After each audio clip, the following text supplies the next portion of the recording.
Professor Ravikant जी, आज जबरदस्त तरीके से कटाक्ष किया प्रधानमंत्री ने, ये कहते हुए कि कांग्रेस पार्टी परिवारवादी पार्टी है और उसने जितनी कमियां खुद में लेकर आई हैं, इसी की वजह से अब उसका कभी विस्तार नहीं हो सकता। और भारतीय जनता पार्टी जिस नीति के तहत काम कर रही है देश हित में, तो बीजेपी के लिए आगे की राह आसान भी और जनता का अपार जन समर्थन भी मिल रहा है।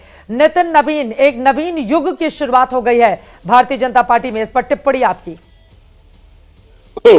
देखिए चित्रा जी, नरेंद्र मोदी जी की भाषा का तो कमाल है खैर, और आपने भी बड़ी उनकी प्रशंसा की। पूरा देश जानता है कि भाषा के अलावा तो उनको और कुछ आता नहीं है। भारतीय जनता पार्टी ने अपना राष्ट्रीय अध्यक्ष चुना है कि केवल सिलेक्ट किया है, क्योंकि वहां चुनाव तो हुआ नहीं है। अब उनको चुना है तो हम मान लेते हैं, फिर भी हम उनको शुभकामनाएं देते हैं और बधाई देते हैं। लेकिन सवाल ये है कि उन्होंने आज भी कांग्रेस को कोसा।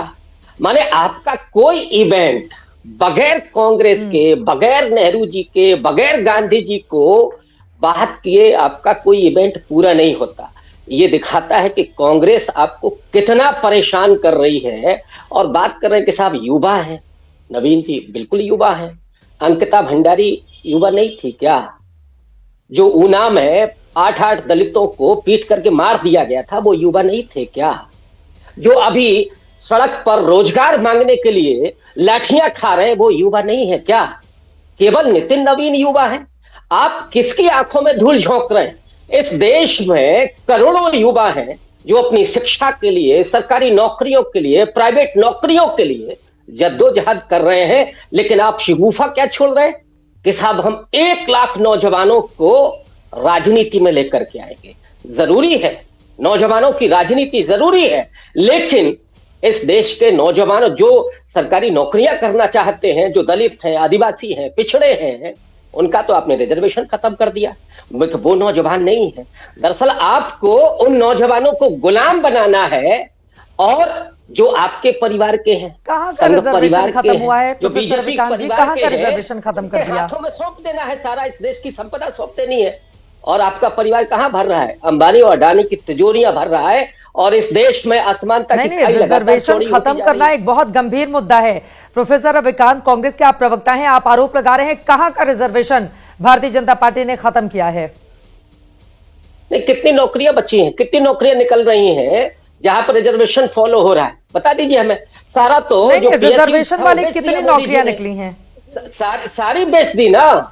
रेलवे में देख लीजिए, सारा प्राइवेटाइजेशन हो गया।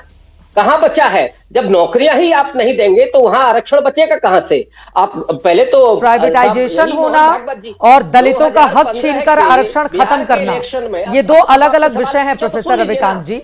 मुझे लगता है जब भी आरक्षण जैसे बेहद संवेदनशील विषय पर हम बातचीत करें तो हमारे पास तथ्य पूरे होने चाहिए। लेकिन हाँ ठीक है, आपकी ओर से ये कहा गया कि परिवारवाद, यकीनन नितिन नवीन भी उनके पिता भारतीय जनता पार्टी में रहे थे, लेकिन बीजेपी बार बार ये भी कहती है ना, जब 55 साल के राहुल गांधी को टी शर्ट पहनाकर आप लोग फूले नहीं समाते हैं कि हमारा युवा नेतृत्व, तो यहां तो अध्यक्ष फॉर्मूला बहुत जच नहीं रहा है। प्रेम शुक्ला जी से मैं जवाब ले लेती हूं। प्रेम शुक्ला जी, जितना भी प्रेम नितिन नवीन के जरिए आप लोग चाहें कि देश में फैलाना, कांग्रेस पार्टी का यही कहना है कि पहले तो खुद के भीतर झांक के परिवारवाद के मुद्दे पर वो देख ले, और इसी के साथ इन्होंने रोजगार और दूसरे मसलों पर भी आपको घेरा है। प्रेम शुक्ला जी, ये नवीन युग जो हुआ है वो कितना बड़ा बदलाव कर पाएगा आप लोगों के लिए? देखिए चित्रा जी, जो तथ्यहीन बातें करने के अलावा कांग्रेस के प्रवक्ता कोई बात नहीं करते। प्रधानमंत्री नरेंद्र मोदी जी इस देश के एकमेव प्रधानमंत्री हैं जिन्होंने 10 लाख से अधिक सरकारी नौकरियों के पत्र, नियुक्ति पत्र अपने हाथों से दिए हैं। सरकारी नौकरियां कहीं नहीं खत्म हुई हैं। पिछले 2020 से कोरोना काल से लेकर 2026 हम जब बैठे हैं, इस काल में ईपीएफओ में सबसे ज्यादा रिकॉर्ड जो है पंजीयन हुआ है, जो इस बात का प्रमाण है कि रोजगार सृजन रिकॉर्ड स्तर पर हुआ है। जितना रोजगार कांग्रेस के कार्यकाल में 1991 से तो 1998 और 2004 से 2014 में हुआ, उससे दोगुना जो है वो ईपीएफओ में सिर्फ ईपीएफओ में बता रहा हूं, जो ऑर्गेनाइज सेक्टर है, तो कहीं नौकरियां नहीं खत्म हो रही। दूसरी बात, आदरणीय प्रधानमंत्री जी ने आज स्पष्टता से कहा कि हम कहीं नहीं कहते कि किसी के बेटा बेटी को राजनीति में आने का अधिकार नहीं है। हम जैसे ही वंशवाद की बात करते हैं, अर्बन नक्सल जो है वो निकल पड़ता है और यहां वहां की बातें करता है, टूट पड़ता है। हम ये कहते हैं कि अब नेहरू की बेटी इंदिरा ही अध्यक्ष होगी, वही प्रधानमंत्री होगी। इंदिरा का बेटा राजीव गांधी ही प्रधानमंत्री होगा, वही अध्यक्ष होगा। राजीव की पत्नी सोनिया गांधी अध्यक्ष होगी और वही प्रधानमंत्री नियुक्त करेंगी। सोनिया का बेटा राहुल ही अध्यक्ष होगा। इस वंशवाद का विरोध है। नितिन नवीन के पिता कभी राष्ट्रीय अध्यक्ष तो थे ही नहीं, राष्ट्रीय अध्यक्ष कभी रेस में भी नहीं थे, दूर दूर तक नहीं थे। और नितिन नवीन के पिता नवीन जी के कार्यकाल में कभी नितिन नवीन राजनीति में भी नहीं थे। नवीन जी के निधन के बाद नितिन नवीन जी राजनीति में आए हैं। तो पिता ने उनको राजनीति में वंशवाद के कारण पोषित किया, पाला, बढ़ाया, इसका तो प्रश्न ही नहीं पैदा होता ना।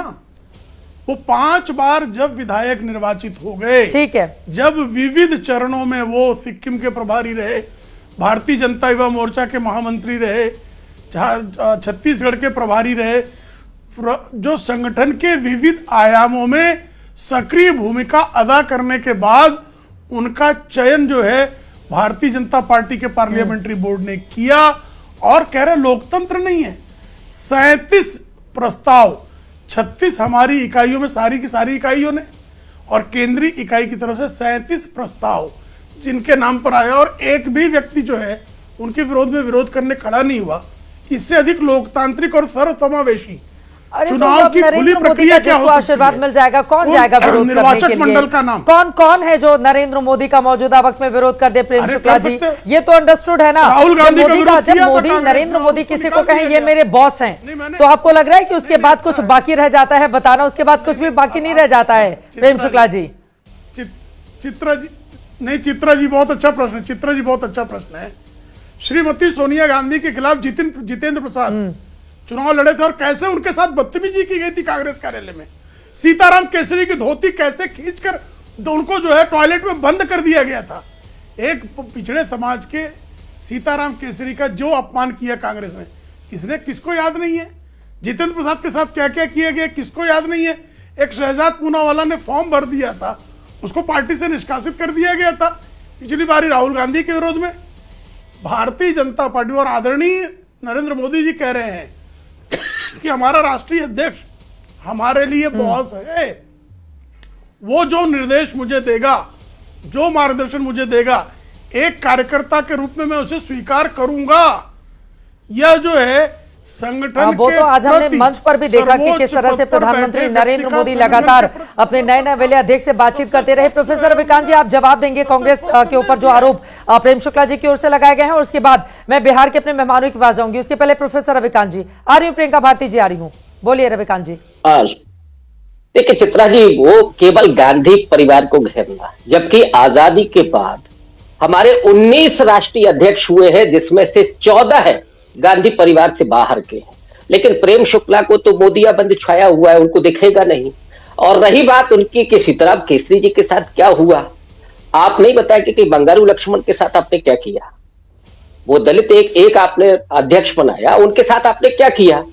लेकिन यहां तो चुनाव भी हुआ, शशि थरूर जी लड़े थे ना पिछली बार, और पूरे लोकतांत्रिक ढंग से चुनाव हुआ था। वो आपको नहीं दिखेगा। यहां तो आपने जिस तरह से रबर स्टेप अपना राष्ट्रीय अध्यक्ष बनाया है, वो सबको दिख रहा है। और बिग बॉस ये कह रहा है कि हमारे बॉस हैं, असल में ये नहीं बताएंगे कि हमारे बॉस तो अंबानी और अडानी हैं, जिनको अभी जंगल बेचने हैं, वो तो सारा बेच ही दिया, गेल भेल सब बेच दिया। जहां पे लोगों को रोजगार मिलता था वो आपने पूरा खत्म कर दिया। लेकिन केवल आप गांधी पर, हम कह रहे टीस तो वही है कि गांधी परिवार लगातार लोकतंत्र के लिए, संविधान के लिए संघर्ष कर रहा है।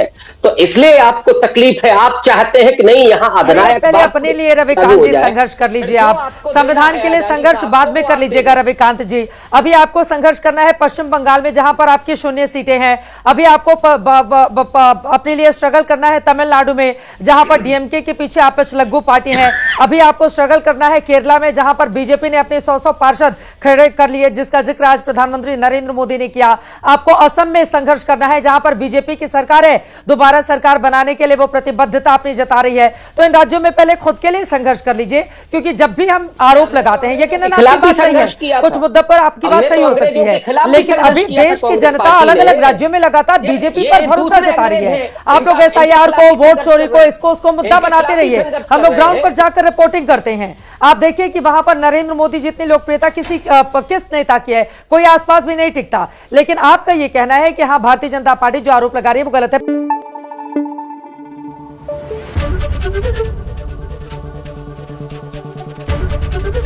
ABP न्यूज आपको रखे आगे।